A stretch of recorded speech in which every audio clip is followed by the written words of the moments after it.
Hello friends, welcome to Dhana's tips. இன்றைக்கி நம்ம meal மேக்கரை வச்சு வெஜ் மினி லாலிபாப் எப்படி பண்ணுறதுன்னு பார்க்கலாம். இந்த லாலிபாப் பண்ணுறதுக்கு தேவையான பொருட்கள்: meal maker 1 cup, ice stick பார்த்திங்கன்னா நான் ஒரு பண்டில் அப்படியே எடுத்திருக்கேன், கருவேப்பிலை கொத்தமல்லி சிறிதளவு, பச்சை மிளகாய் 2, இஞ்சி 1 துண்டு, பூண்டு 7 பல், கரம் மசாலா அரை ஸ்பூன், பெருஞ்சீரகம் 1 ஸ்பூன், பட்டை சிறு துண்டு, ஏலக்காய் 2, கிராம்பு 5, அரிசி மாவு 2 ஸ்பூன், பொட்டுக்கடலை 1 ஸ்பூன், மிளகாய்த்தூள் அரை ஸ்பூன், உப்பு தேவையான அளவு, எண்ணெய்.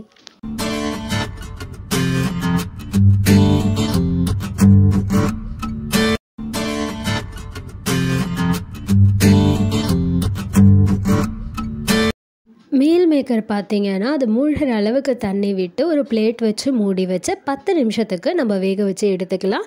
மீல் மேக்கர் வேகும் போதே அந்த மீல் மேக்கரோடு சேர்த்து கொஞ்சமாக உப்பு சேர்த்து மிக்ஸ் பண்ணி விட்டுக்கலாம். 10 நிமிஷம் ஆயிடுச்சு. மீல் மேக்கர் பார்த்திங்கன்னா நம்ம வச்சுருந்த தண்ணி எல்லாத்தையும் உள்ளே இழுத்து நல்லா வெந்துருச்சு.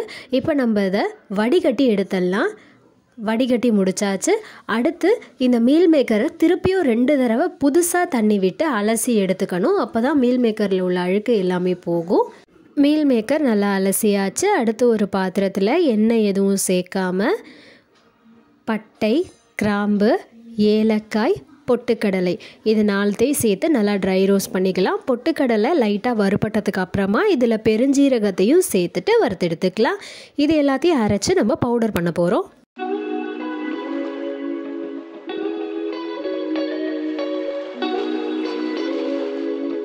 இப்போ பார்த்திங்கன்னா பட்டை, கிராம்பு, ஏலக்காய், பொட்டுக்கடலை, பெருஞ்சீரகம் எல்லாமே வறுபட்டு நல்லா வாசனை வர ஆரம்பிச்சிருச்சு.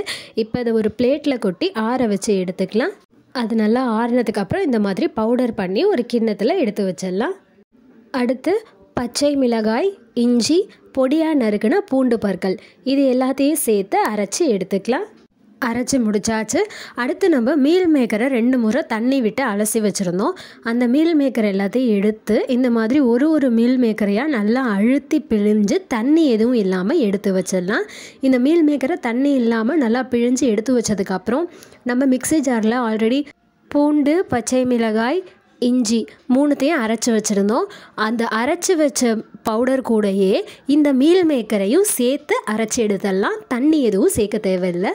இப்போ பார்த்திங்கன்னா ஆல்ரெடி நம்ம அரைச்சி வச்சுருந்ததோடைய மீல் மேக்கரையும் சேர்த்து அரைச்சி எடுத்தாச்சு. இப்போ இதை அப்படியே ஒரு பெரிய பவுலுக்கு மாற்றிக்கலாம். அடுத்து இதில் நம்ம ட்ரை ரோஸ்ட் பண்ணி ஒரு பவுடர் ரெடி பண்ணி வச்சுருந்தோம்ல, அந்த பவுடர் இதில் சேர்த்துட்டு அது கூடவே உப்பு, மிளகாய்த்தூள், கரம் மசாலா, அரிசி மாவு இது எல்லாத்தையும் சேர்த்துட்டு நல்லா மிக்ஸ் பண்ணி விட்டுக்கலாம்.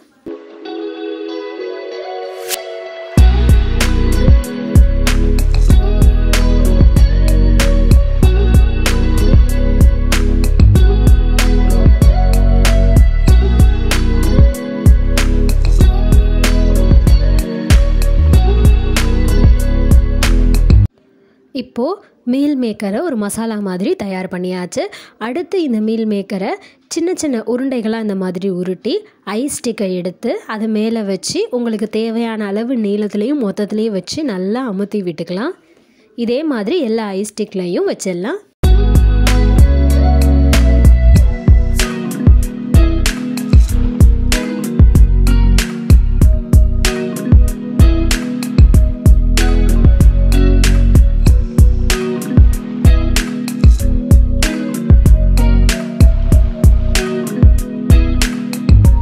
தோசை கல் எடுத்து எண்ணெய் தடவி கல்லை நல்லா சூடு பண்ணிக்கலாம். கல் நல்லா சூடானதுக்கப்புறம் நம்ம ரெடி பண்ணி வச்ச ஐஸ்கிரீம் ஸ்டிக்கை இதில் வச்சு நல்லா வேக வச்சு எடுத்துடலாம். உங்ககிட்ட மைக்ரோவேவ் ஓவன் இருந்துச்சு அப்படின்னா நீங்கள் அதில் வச்சு கூட வேக வச்சுக்கலாம். தோசை கல்லில் வைக்கிறத விட மைக்ரோவேவ் ஓவனில் வச்சா அது நல்லா வேகும்.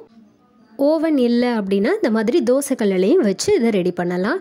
இது பார்த்திங்கன்னா அப்பப்போ எல்லா பக்கமும் திருப்பி விட்டுக்கணும். அப்போ தான் இது ஈவனாக வேகும். 2 நிமிஷம் ஆயிடுச்சு. இப்போ இதை திருப்பி போட்டுக்கலாம். நம்ம இப்போ கவுத்து வச்சுருந்த சைடு பார்த்திங்கன்னா நல்லா செவந்து உங்களுக்கு கிறிஸ்பி ஆகியிருக்க மாதிரி தெரியும்.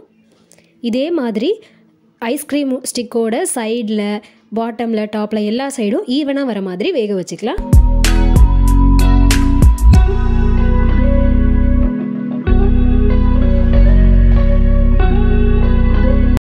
அவ்வளோதான், வெஜ் லாலிபாப் தயாராகிடுச்சு. இதே மாதிரி இன்னும் பல நியூ வீடியோஸ் பார்க்குறதுக்கு நம்ம சேனலை சப்ஸ்கிரைப் பண்ணுங்கள். தேங்க்யூ.